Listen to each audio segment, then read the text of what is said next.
brought a hoglin to the overworld, and then it zombified, and he named it Zingleton. Oh, wait, I remember seeing that now. I remember seeing that, right. Right. Give me my phone. But yeah, so hopping on this, I have commentated probably 30 of their sets. I believe it. These two play all the time. They play all the time. They play, I think, there was a period of time where it was like the two of them in Grands at Scrims, Ignition, and Tripoint for like an entire season. I believe it. I was talking about it with with Arachnite earlier, where like these two play all the time. And for a while, I mean, if I remember, they were trading sets for a little bit. But then recently, it seems like Ravenking has had Dacious' number. So what it was is Red could not figure out Ravenking for the longest time. And then he finally started to, and then the Steve ban came in. Oh, that sucks. Yeah, and then he just hasn't been able to really pull it back since then. I will say, though, every one of their sets, the way it goes when it's in losers, is Dacious will clip Ravenking once, game 1, and then get 3-0. That's exactly what Arachnite said. Exactly what Arachnite said. It's very funny. But yeah, I feel like I'm like an expert in this matchup at this point because of how much I've watched it. This is like their 80th set or something like that. Goodbye. Yeah, goodbye. Yep. Earned. You got hit by down air. Goodbye. I love down Gun air. camping. Yes. I genuinely love watching Joker camp. I Joker camps in a very cool way. I'm not gonna. I do like slower paced characters. That's fair. I think that there's a little bit something more interesting to it. Oh wait, I love him. I love him using the AHA to push the TNT back over to Dacious and force him to have to move. See, this is why I love watching these two in general, because that's not something you're gonna see like your average Joker and your average Joker Steve matchup. You know what I mean? That's a player matchup right there. That's only something you're going to see against these two because they play this matchup so often. They play each other so often. It's always cool to see stuff like obviously like these two are at this point two staples of Chicago Smash. Good up smash there to punish the up tilts. Yeah, these two are staples of Chicago Smash right now. Obviously, we have Ravenking. This season's number what, 3, 4? Somewhere one of those there. two. One of those two. And Dacious being towards like the lower half of PR, if I'm correct, right? Yeah. I know we haven't done a reveal just yet, have we? I was talking about last season. Oh, last season? He wasn't on PR last season. Oh, he wasn't? Oh, no, right. because the Steve ban. Right. Oh, my God. I forgot that was actually just last season. Yeah, that was just last season. So no leaks. Don't worry. So he wasn't on that one. But, I mean, I feel like he hasn't been able to reach the same peaks that he did the last season. That's still connected. Wow. Cool. Yeah, that was good. That was clean. I didn't think the down smash was going to hit. I thought Ravenking's best chance there was go for the fair and then do that small drag down and then maybe fair 1. Because it seemed like Red just fell way too fast. I thought that the crafting table was actually going to interrupt it. Oh, because yeah. it was spawning in as he was doing the down smash. That would have been really funny. Yeah. However, that's not how crafting table works, unfortunately.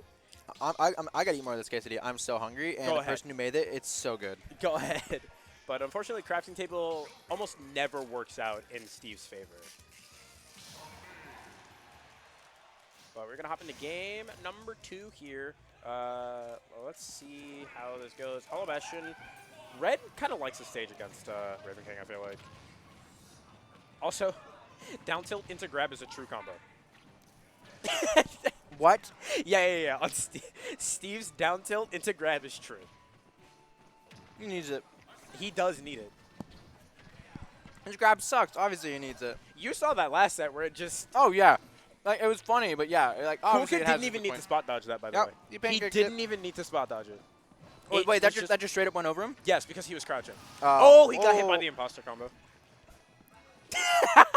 I love the names of Steve combos.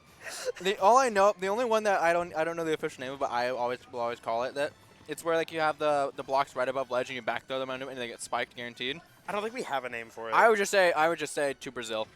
To Brazil, to Ohio, one of the two. It's crazy. We actually don't have a name for that one yet. That's like a staple too. It really is. Like when I think of like the cheesy Steve setups, that's the one I think of. Yeah. It's funny because I feel like everything Steve's do has a name. Even stuff that we don't do intentionally. Like what's the car crash? What was that one? Oh, the car crash compilation. Car crash compilation, yeah. He initially had called it the Curse of Vanishing. It's a shield break punish, but then I think it was Typical just called it Car Crash Compilation one day, and we just have just called it that ever since. I mean, it's such a good name. I was talking about with Spade earlier. Like, we need more just like basic combos for each character, named in the most absurd ways. Yes. Like I want, and we were saying like we need T-Jolt into like Pikachu T-Jolt into Dash Attack. They needs to be named like after some sort of like horrific world tragedy. To describe the feeling that you get when playing against Pikachu, especially one of the caliber of Cool Kid. That's fair. This is part of why I love Steve so much, is because everything has a name, and almost all of it is some sort of reference to Minecraft. I don't think you get that out of any other character. You don't get that level of mileage at least. I know that y'all are on a mission to like get a clip of like all these combos, that you, like all these different scenarios that you have names for. Very cool idea too. That's very cool. And then just seeing like all the crazy ideas that y'all are coming up with. Me and Red came up with most of those on the way home from Riptide. I believe it. I'm not gonna lie, I kind of thought Ravenking was gonna die there somehow. The block wasn't low enough. It was on the ledge instead of. Ooh, that's scary. That was really scary. I thought Red Ace was about to take like 100% from getting hit by that. Ooh, yeah. I thought I was gonna hit him and bounce just high enough to maybe it hit him again. It wouldn't have hit him again, I don't think. I definitely wouldn't, because that's just how the game works. But if it did, that'd been really funny. That'd be really funny. It'd be really funny for that to happen specifically to Steve. I think it'd be really funny. See, that's what I'm talking. That setup that Renation did with the block cancel down smash, that is something. Ooh, good up smash.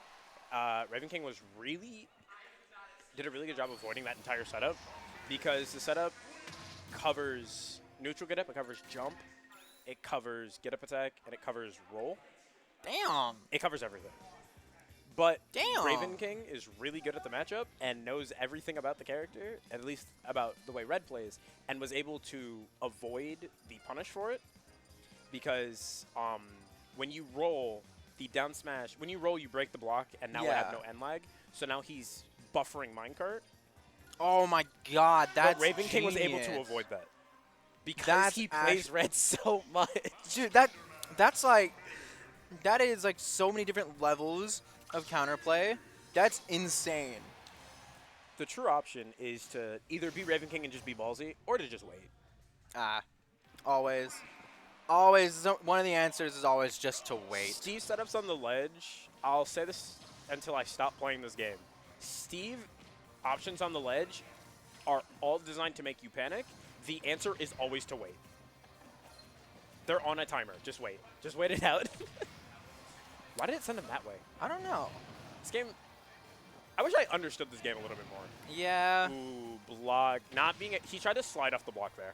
Okay, so right now, one thing we saw from Ravenking in Winners Finals, that he was having a hard time with, is that he was having a really hard time getting a lot of value out of Arsene. He was just get absolutely bodied. Yeah. But right now, like we're seeing in these last two games, making a lot better use of the Arsens, like getting Arsens at better opportunities, which obviously isn't always to. Oh my God, Maramani has it again. And now he has Arsene. I take it back. He has earned Arsene yet again, and he's an advantage. This is like this wasn't happening in Winners Finals. Like, every time he'd get Arsene, it would be right as he got into his. Oh my God, he died! He used crafting table to extend the hitbox. Oh my God! That was great. Good pivot grab coming up from Dacious. Just going for the down throw for a little bit more damage. I love watching these two. Both these people make these characters look so fun to watch, especially playing against each other. Because they play all the time. There you go. That would have been really funny if Ravenking just didn't pop out yet. I'm guessing at that point, probably automatically, maybe. Yeah. Damn. Ravenking tried, almost got out, but yeah. It's hard because if people are like actually mixing up their match on it, it's hard to get the up smash punish, so you have to go for something else. But really good block cancel to avoid that. And now we play the waiting game.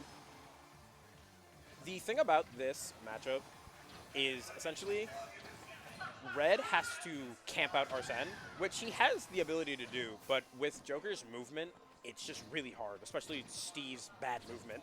Yeah, and you also have to find a way to make sure that he gets off of you as soon as he does get in. Yeah. But at the same time, once you are getting him off, you have to make sure you burn as much of that meter as possible so you don't have to deal with it later. Because obviously Joker with Arsene is a terrifying character. The only time that he's significantly worse is as soon as he's in disadvantage. Yes. So you need to maximize the amount of time he's in disadvantage and minimize the amount of time that Joker's on top of you. Yeah, Get up smash to get that second stock, though. Yeah, and Steve is a character that can do that obviously very, very well, especially with that gold up tilt, putting a lot of pressure on the shield. He's going to opt for just a back air out of there to craft the diamond, but let's see. This diamond might end up putting in a lot of work. It's very important, especially when he is at has so iron. much rage. Ooh. Yeah, no iron. He's going to avoid that up smash narrowly. Good up air. Red is so low on all mats. Still no iron. That's what, 2 blocks maybe? That is. Oh my god! Yeah, that was it good. doesn't matter. That was a fresh Arsene. That was a really tall hill for Red to have to climb. But like that was doable. That was certainly doable. Like he was this close to having like all the resources he needed to do it. He just didn't have the resources to do it. Yeah. Which is tragic. This is a hard position to be in because I feel like Joker, not just Joker, but I think Ravenking plays really, really well when he has a lot of good momentum. But I also think that these two players have really good sets. Oh yeah, like Ravenking is probably one of the best players in probably arguably the best player in Chicago as soon as he's in advantage, because he's such a hardened veteran that he fully understands how the mind of every type of player works. Yes. Also shout out Hollow Knight music. Let's go. Daughters of Hollow Nest. I did not play that game. You should. It's so good. I have so many games I gotta play. It is one of those games like it's really hard to get into, but as soon as you get into it, you are not going to want to put it down. Yeah, that's fair. It is. I know beautiful. I'll like it, but that means I gotta start a new game. That's fair. That's my thing with games too. It's so hard to get into, but the moment I get into a new game, I don't touch anything else for like 3 months. When Street Fighter 6 came out, I was playing that so much that I literally wasn't practicing Smash at all. That was a really good wait. Like that wait for Ravenking out of that minecart. Oh, that was good. Yeah, that was really good. Ravenking gets those fair one confirms more than like any other Joker I see. Yeah, he's really good. So good at them. Oh my God, the patience! You're right. Just wait. Just wait it out. Just it's on wait. a timer. It's on a timer. Yeah. I'll get 50%. That's a 60%. This is a. Oh my God, he's still going. This is his advantage state. Yeah, and Dacious is getting antsy, going for that up smash. He's gotta. And you can tell in the player cam, he's shaking his head. He's a little frustrated. Yeah. Like, can you blame him? Like this is the person you fight more than anyone else in the entire region. Yeah. More than anybody else. Period.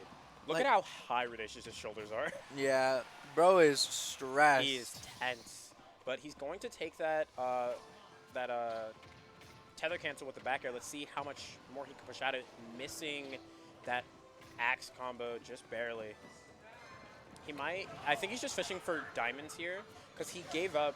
I know Dacious will have a tendency to intentionally give up advantage or neutral specifically to get a diamond like that because he knows the mining order. Like by I forgot that there's an order to. I forgot about that. Yeah, that's a very good thing to know because you know when it's time to pick your battles and not. Oh my God, he's gone. Oh my God, he took so much damage. He almost died. And he nearly died for it. That's and this crazy. He's dead. Got the corner. Just yeah. But now no more Arsene, so Ravenking's gonna have to try a little bit harder for his kills. Never mind that back throw. I wonder if. Actually, I guess either way, I was thinking maybe down throw might have been able to mix up the DI, but I think you have more time to react to it. So, down air. Yeah, that down air to punish the whiffed grab. Now, he does have diamonds on deck, so this could, just one good call out could spell the end of Ravenking here. Oh, that's a full Arsene. Things could very easily start getting ugly for Ravenking the moment that Red gets an opening. Yes. But and that's going to be okay.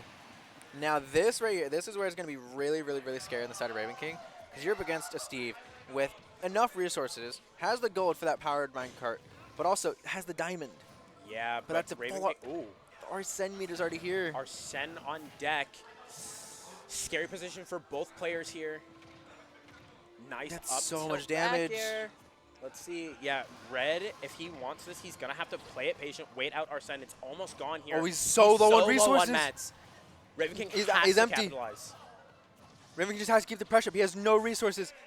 What? I don't know, but that's such a bad way to go out too. I think so. I saw the up air come out, so you would stop his end.